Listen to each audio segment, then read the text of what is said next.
ഇന്ന് മനോഹർലാലിന്റെ വീട്ടിൽ വിശേഷ ദിവസമായിരുന്നു.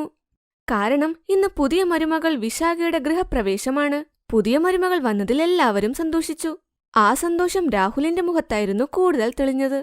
എല്ലാവരും വിശാഖയെ അകത്തേക്ക് ക്ഷണിച്ചു. വിശാഖയുടെ മുഖം കാണിക്കൽ ചടങ്ങും നടന്നു. അവൾക്കതൊരു തിരക്കുള്ള ദിവസമായിരുന്നു അന്ന്. എത്ര നേരം ഞാൻ ഇനിയും ഇരിക്കണം? നല്ല ക്ഷീണമുണ്ട്, റെസ്റ്റ് വേണം. അതിനിപ്പോൾ എന്താ മോളെ? ഒരു കാര്യം ചെയ്യാം, ഈ ചടങ്ങുകളൊക്കെ അങ്ങ് വേഗം തീർക്കാം. ഇപ്പോൾ ഭക്ഷണമുണ്ടാക്കി കഴിയും. നീ കുറച്ച് കഴിച്ചിട്ട് നിന്റെ മുറിയിലേക്ക് പൊയ്ക്കോ. സ്വാതി, മോൾക്ക് ഭക്ഷണം കഴിക്കാൻ കൊടുക്ക്. ശരിയമ്മേ. ചേച്ചി മുറിയിലേക്ക് പൊയ്ക്കോളൂ, ഞാൻ ഭക്ഷണം കൊണ്ടുവരാം. വിശാഖ മുറിയിൽ പോയി വിശ്രമിച്ചു. അവളുടെ നാത്തോൻ സ്വാതി അവൾക്ക് ഭക്ഷണം കൊണ്ടുവന്നു. സ്വാതി, ഇതെന്താ? ഞാൻ ഇതൊന്നും കഴിക്കില്ല. ചേച്ചിക്ക് എന്ത് ഭക്ഷണമാ വേണ്ടത്? എന്ത് കറി വേണമെങ്കിലും ഉണ്ടാക്കാം. എനിക്ക് ഒരു പ്ലേറ്റ് ചിക്കൻ ബിരിയാണി, പിന്നെ കൂടെ മട്ടന്റെ കറിയും. ഇപ്പോൾ നോൺവെജ് കഴിക്കാനോ? ഞങ്ങളുടെ വീട്ടിൽ ആരും ചെയ്യില്ല. ഞങ്ങൾ നോൺവെജും കഴിക്കില്ല. എന്താ, ഇവിടെ നോൺവെജ് കഴിക്കില്ലെങ്കിൽ ഞാൻ ദിവസവും നോൺവെജ് കഴിക്കുന്ന ആളാ. എനിക്ക് നോൺവെജ് കഴിക്കാതിരിക്കാൻ പറ്റില്ല.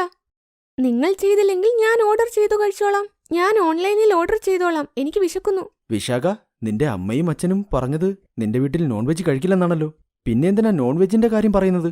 അമ്മയും അച്ഛനും ഇതിനെക്കുറിച്ച് എന്നോടൊന്നും പറഞ്ഞില്ല. പക്ഷെ എനിക്ക് നോൺവെജാണ് ഇഷ്ടം. സമയം ഒരുപാട് വൈകി. നിൽക്കൂ, ഞാൻ നിങ്ങൾക്കും വേണ്ടി ഓർഡർ ചെയ്യാം. വിശാഖ അവൾക്ക് വേണ്ടി ഡിന്നർ ഓർഡർ ചെയ്ത് ബാഗിൽ നിന്നൊരു കുപ്പിയും എടുത്തു. സ്വാതി, എനിക്കൊരു കുപ്പി ഗ്ലാസ് കൊണ്ടുവരാമോ? രാഹുൽ, നിങ്ങൾ കുടിക്കുമോ? ഞാൻ കുടിക്കാൻ പോകുക. നല്ല ക്ഷീണം കാണില്ലേ? വേണമെങ്കിൽ ഒന്ന് കുടിച്ചോ. ക്ഷീണവും കുറഞ്ഞു കിട്ടും, നന്നായി ഉറങ്ങുകയും ചെയ്യാം. നീ മദ്യവും കുടിക്കുമോ? എനിക്ക് ഇതും അറിയില്ലായിരുന്നു. രാഹുൽ ചേട്ടാ, ചേച്ചിയുടെ ബാഗിൽ സിഗരറ്റുമുണ്ട്.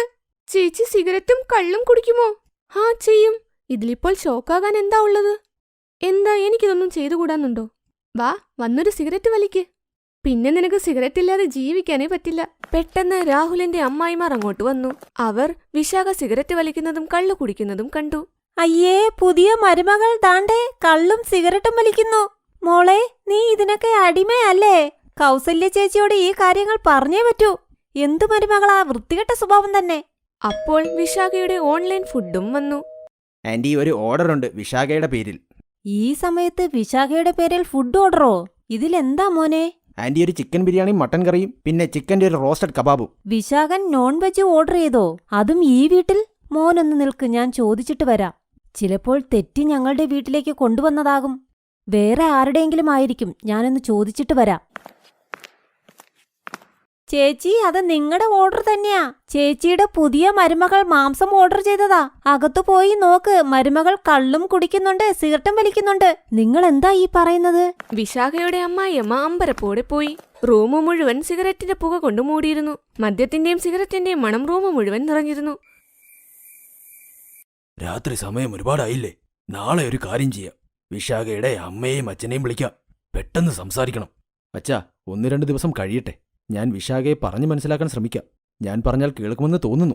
ഞാൻ പറഞ്ഞിട്ടും മനസ്സിലായില്ലെങ്കിൽ നമുക്ക് അവളുടെ അമ്മയും അച്ഛനെയും വിളിക്കാം. രാഹുൽ പറഞ്ഞത് സത്യമാ.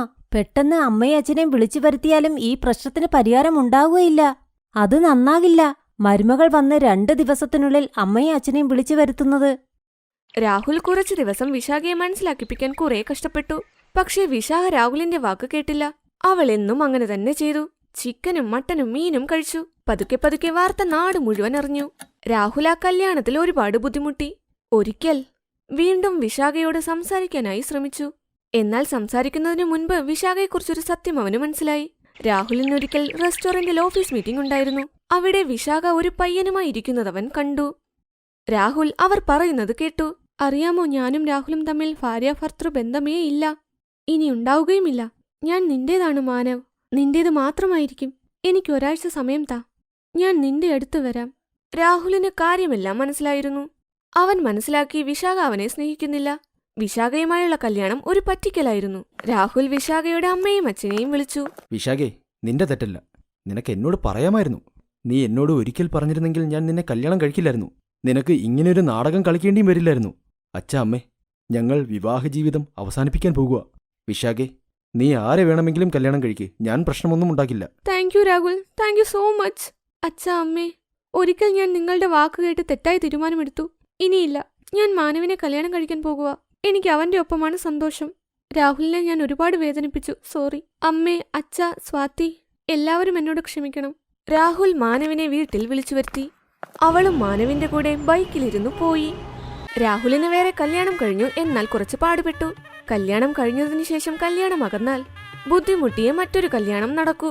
ആണിനായാലും പെണ്ണിനായാലും മനസ്സിനിണങ്ങിയ ആളെ നമുക്ക് കിട്ടിയില്ലെങ്കിൽ രണ്ടുപേരുടെ ജീവിതവും ബുദ്ധിമുട്ടിലായി പോകും. എല്ലാവരും ഓരോരോ ചോദ്യങ്ങൾ ചോദിക്കും. കല്യാണം കഴിഞ്ഞ് 4 ദിവസം പോലും കഴിഞ്ഞില്ലല്ലോ, കല്യാണത്തിന് എന്തു പറ്റി, അങ്ങനെ എന്താ കുറവുള്ളത്? ഇങ്ങനെയുള്ള ചോദ്യങ്ങൾ എല്ലാവരുടെ മനസ്സിലും ഉണ്ടായിരിക്കും. അതുകൊണ്ട് മാതാപിതാക്കൾ എപ്പോഴും തന്റെ കുട്ടികളുടെ കല്യാണം ആലോചിച്ച് അവരുടെ ഇഷ്ടത്തിനനുസരിച്ച് നടത്തിക്കൊടുക്കുക. അപ്പോഴേ കല്യാണ ബന്ധം നിലനിൽക്കൂ.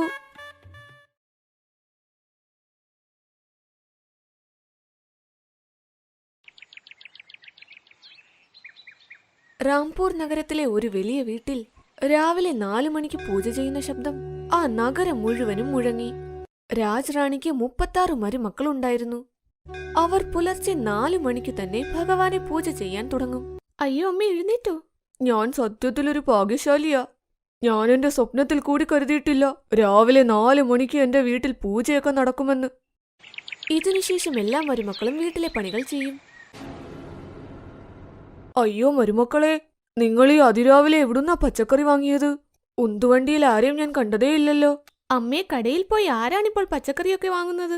ഇത് മോഹൻ ചേട്ടന്റെ കയ്യിൽ നിന്നും വാങ്ങിയതാ.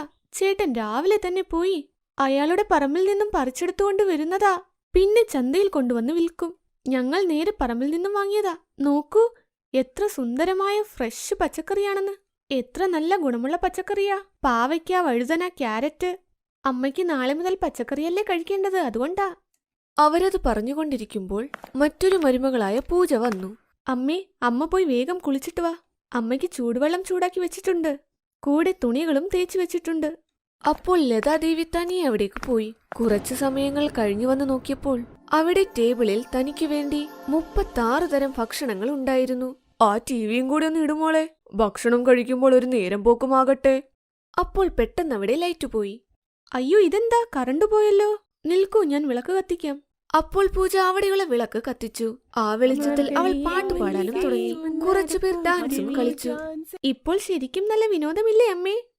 ഹോഹോ, ഇങ്ങനത്തെ മരുമക്കളുണ്ടെങ്കിൽ എങ്ങനെ വിനോദമുണ്ടാകാതിരിക്കും?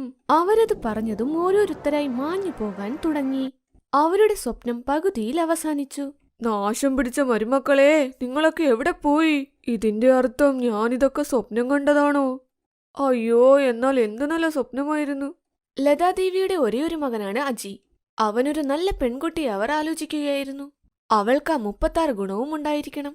സ്വാമിജി, എനിക്ക് എങ്ങനത്തെ മരുമകളെ വേണമെന്നാൽ അവൾക്ക് നല്ലതുപോലെ പാചകം അറിയണം, പൂജ ചെയ്യാൻ അറിയണം, പാട്ടുപാടാൻ അറിയണം, ഡാൻസും ചെയ്യാൻ അറിയണം, പിന്നെ മൂത്തവരെ ബഹുമാനിക്കാനും അറിയണം. മൊത്തത്തിൽ ചുരുക്കി പറഞ്ഞാൽ 36 ഗുണങ്ങളുള്ള മരുമകളെ വേണം. ഇതാ 36 ഗുണമുള്ള പെൺകുട്ടി നിഹാരിക. ഈ കുട്ടിയുടെ ജാതകം സാക്ഷാൽ ദൈവത്തിന്റെ ജാതകമാ. 36 ഗുണം. നിങ്ങളുടെ മകന്റെ ജീവിതം ഇവളുടെ കൂടെയാണ്. മംഗളമായി നടക്കുമല്ല. സംസാരം അങ്ങനെ തന്നെ തുടർന്നു. പെണ്ണുകാണൽ ചടങ്ങിനു ശേഷം ആ ബന്ധവും ഉറപ്പിച്ചു. കല്യാണം കഴിച്ച് നിഹാരിക അമ്മായിയമ്മ വീട്ടിലും വന്നു. അമ്മായിയമ്മ കയ്യിൽ താലപ്പൊലിയുമായി അവളെ സ്വാഗതം ചെയ്യാൻ നിൽക്കുകയായിരുന്നു. അപ്പോൾ അവൾ പറഞ്ഞു, ഹോ, എന്തൊരു ചൂടായത്. ആരെങ്കിലും ഒന്ന് AC ഇടില്ലെങ്കിൽ ഞാൻ മയങ്ങി വീഴും. ഇതു പറഞ്ഞ നിഹാരിക തലയിലെ തട്ടം മാറ്റി.